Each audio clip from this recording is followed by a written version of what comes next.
अमेठी के रामलीला मैदान में राष्ट्रीय ब्राह्मण एकता महासम्मेलन का भव्य आयोजन किया गया। यह आयोजन ब्राह्मण स्वाभिमान एकता मंच के संयोजन में आयोजित किया गया। कार्यक्रम में अयोध्या नगर निगम के महापौर पंडित गिरीशपति त्रिपाठी मुख्य अतिथि के रूप में सम्मिलित हुए। कार्यक्रम की शुरुआत माता सरस्वती व भगवान परशुराम के चित्र पर माल्यार्पण तथा दीप प्रज्वलन द्वारा किया गया। ब्राह्मण स्वाभिमान एकता मंच के राष्ट्रीय अध्यक्ष दिनेश तिवारी ने कार्यक्रम में सभी अतिथियों का स्वागत करते हुए कहा कि इस कार्यक्रम के द्वारा प्रमुख रूप से दहेज प्रथा का समापन, नशामुक्त समाज का निर्माण, ब्राह्मण एकता, सनातन धर्म का उत्थान, ऊंच नीच के भेदभाव को समाप्त करते हुए राष्ट्रभक्ति का संचार करने का प्रयास संगठन द्वारा किया जा रहा है। कार्यक्रम के मुख्य अतिथि अयोध्या के महापौर पंडित गिरीशपति त्रिपाठी ने कार्यक्रम को संबोधित करते हुए कहा कि आज का ये कार्यक्रम ब्राह्मणों के संस्कारों को पल्लवित और पुष्पित करने के उद्देश्य रखा गया है। उन्होंने कहा कि आज अयोध्या में भगवान श्री राम का मंदिर पूरे देश को मिल गया है। हमारा मंदिर मिल गया है। आज यहाँ पर संस्कारों और तपस्या की बात हो रही है। दहेज मुक्त समाज कैसे निर्मित हो इसकी बात हो रही है। समाज में कैसे संवेदना बढ़े इसकी बात हो रही है। इसलिए इस मंच के पीछे के जो विचार हैं वह सराहनीय हैं। हमने अपने स्वाध्याय से, अपनी तपस्या से सदैव समाज के हर वर्ग का कल्याण किया है। भारत में तपस्वी ब्राह्मणों की एक श्रृंखला है जिन्होंने मानव कल्याण के लिए त्याग और तपस्या से काम किया। आज भी अगर भारत विश्व गुरु बनने की बात करता है तो जिसके पीछे कहीं ना कहीं ब्राह्मणों के संस्कार और तपस्या का संकल्प का बल है। मानवता के कल्याण की अगर बात की जाए तो आज भी हमें वेद की शरण में जाना पड़ेगा। भगवान श्री राम सबके जीवन में पधारें, सबका कल्याण हो, ऐसी कामना इस मंच के माध्यम से कार्यक्रम के मुख्य अतिथि पंडित गिरीशपति त्रिपाठी ने किया। कार्यक्रम के अंत में कार्यक्रम के अध्यक्ष पूर्व जिला जज राम नरेश मिश्रा ने कार्यक्रम में सभी अतिथियों का आभार प्रकट किया। कार्यक्रम को शिव प्रकाश मिश्रा सेनानी, उमाशंकर मिश्र, धर्मेंद्र शुक्ला, उत्तराखंड से आए विशाल शर्मा, इंदु प्रकाश पाठक, वीके मिश्रा, अखिल भारतीय चाणक्य परिषद के संरक्षक कृपा निधान तिवारी आदि ने भी संबोधित किया। कार्यक्रम का सफल संचालन डॉक्टर केसरी शुक्ला और ब्राह्मण स्वाभिमान एकता मंच के राष्ट्रीय प्रवक्ता अनिरुद्ध मिश्रा ने किया। इस दौरान ब्राह्मण स्वाभिमान एकता मंच के सभी पदाधिकारी तथा बड़ी संख्या में कार्यक्रम में लोग उपस्थित रहे।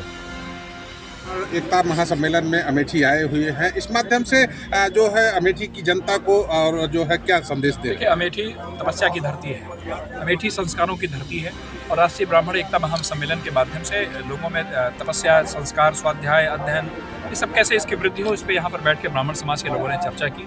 हमारे आयोजकों ने, श्री दिनेश तिवारी जी ने और यहाँ पे समाज के समस्त प्रबुद्ध वर्ग ने एक ब्राह्मण समाज को और पूरे समाज को एक कैसे दिशा मिल सकती है इसके बारे में चिंतन यहाँ पर बैठकर विचार विमर्श किया। और यहाँ से जो चिंतन की धारा निकली है, निसंदेह आने वाले समय में लोगों को संस्कारों में अभिवृद्धि करेगी, उनकी त्याग तपस्या में अभिवृद्धि करेगी और जो अमेठी की एक पहचान है, संस्कारों की पहचान है, वह पहचान और आगे बढ़ेगी। महाराज जी, आप अयोध्या के महापौर हैं और अयोध्या में अभी इसी मंच से भगवान परशुराम की मंदिर के लिए बात कही जा रही थी। क्या जगह देंगे आप? भगवान परशुराम भी भगवान विष्णु के अवतार हैं, ठीक है, और भगवान परशुराम की जगह पहले से अयोध्या में विद्यमान है और भी जगह मिल जाएगी। गुरुजी, अम्बेडकर नगर के अभी बीएसपी के जो वो सांसद थे वो जो है बीजेपी में शामिल हुए हैं और अभी थोड़ी देर पहले जौनपुर के भी लाइन में है। ऐसे में क्या लगता है, क्या खास है बीजेपी में? देखिए, पूरे देश में इस बात की प्रतिस्पर्धा है कि आदरणीय मोदी जी जो भारत को इतनी ऊंचाइयों पर ले जा रहे हैं, उनका कैसे साथ दिया जाए।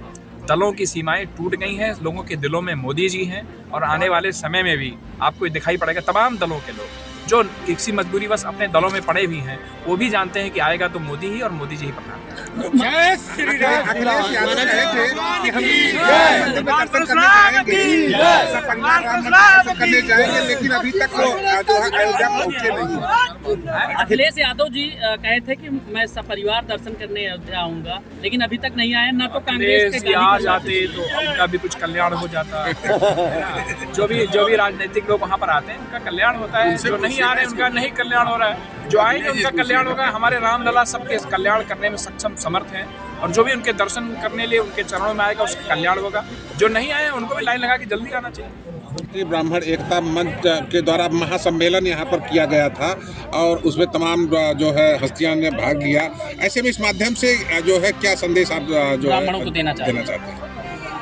हम ब्राह्मणों को यही संदेश देना चाहते हैं कि विश्व का कल्याण करने से पहले स्वयं के समाज का आप कल्याण कर लें, जिससे कि आप अधिक शक्ति के साथ पूरे हिंदू समाज का कल्याण कर सकें।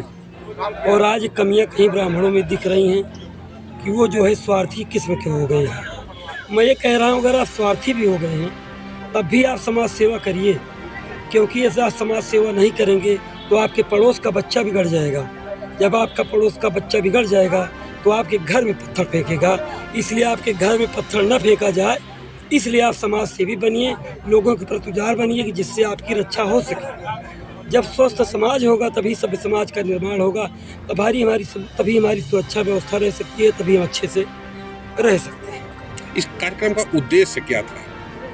इस कार्यक्रम का मुख्य उद्देश्य यह है कि ब्राह्मण समाज एक रहे, अपने स्वाभिमान की रक्षा करे, लोटे और अंगूठों पर न बिके, नीति संगत बात करे, जिस पार्टी को वोट दे उसके ऊपर विचार करें कि आप कहाँ वोट दे रहे हो, किस व्यक्ति को वोट दे रहे हो। पार्टी के साथ साथ व्यक्ति पर भी आप विचार करो और इस बात पर भी आप विचार करो। उद्देश्य ये भी है कि आप समाज में जो दहेज ले रहे हो, जो कोड़ अपने पास लगा रहे हो, उससे आपके समाज में दुविधा आ रही है। आपके घर में लक्ष्मी के बजाय आप ऐसी व्यवस्था ला रहे हैं जो आपसे नफरत फैलता है। जब आप ऐसी बातों में विश्वास करेंगे दहेज में, तो आपका कल्याण नहीं होगा। दूसरी बात, आज हमारा ब्राह्मण समाज बट रहा है, ये ऊंच नीच में बट रहा है। ब्राह्मण क्षत्रिय, ब्राह्मण चतुर्वेदी, द्विवेदी और शुक्ला में बट रहा है। ये चिंता का विषय है। इस पर यदि हम लोग समय से नहीं चेते तो बहुत बड़ा अनर्थ होगा। इसके लिए हम लोग ब्राह्मण स्वाभिमान एकता मंच संगठन के साथियों के साथ लगे हुए हैं और इसमें सफलता मिलेगी। इसी बात के साथ हम लोग आगे बढ़ रहे हैं। नशा से मुक्ति मिलनी चाहिए। नशा बहुत समाज में बढ़ रहा है। जब नशा बढ़ेगा तो समाज में अत्याचार बढ़ेगा, समाज में कुरीति बढ़ेगी, समाज में आतंक फैलेगा, क्योंकि नशे के लिए पैसा चाहिए और रोग भी बढ़ेगा। कैंसर जैसी बीमारियां जन्म ले रही हैं, हमारे युवा उसकी गिरफ्त में जा रहे हैं और इन बातों के लिए ब्राह्मण स्वाभिमान एकता संगठन संघर्ष कर रहा है, जिसमें आप जैसे मीडिया कर्मियों का भी सहयोग हमको चाहिए। सनातन धर्म लगातार जो है छीण होता जा रहा है, इसको सशक्त बनाने के लिए क्या आवश्यक कदम उठाए जाने की आवश्यकता है? देखिए, सनातन धर्म की उत्पत्ति ही ब्राह्मण से हुई है। यदि ब्राह्मण है तभी सनातन धर्म है। इसीलिए मैं बात को कह रहा हूँ कि आपको यदि सनातन धर्म को मजबूत करना है, सनातन किसी ब्राह्मण से जुड़ा हुआ शब्द नहीं है। पूरे हिंदू समाज, पूरे वर्ल्ड में जितने भी धर्म हैं सबकी व्याख्या है। तो हमको चाहिए कि हम सब मिल करके इस सनातन धर्म को मजबूत करें, इससे हिंदू समाज की रक्षा हो सके, हमारे समाज में जितनी भी जातियां हैं सबका कल्याण हो सके। और रही बात हमारे जो 4 वर्ण हैं, आप अगर ब्राह्मण मानते हैं तो आप उस चारों वर्णों को आप बैलेंस करने वाले हैं। और यदि आप बैलेंस करने वाले हैं, आपका बैलेंस खराब हो जाएगा, आपके गाड़ी का बैलेंस खराब हो जाएगा, तो पूरे समाज का बैलेंस खराब हो जाएगा।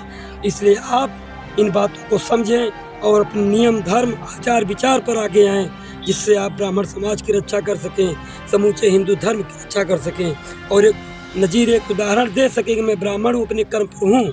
आप क्षत्रिय हैं, आप अपने पर रहें, आप यादव हैं, आप अपने पर रहें, आप जिस भी वर्ण से आते हैं आप अपने धर्म पर रहें, तो निश्चित रूप से संदेश जाएगा। जब हम सुधरेंगे तभी सुधरेंगे।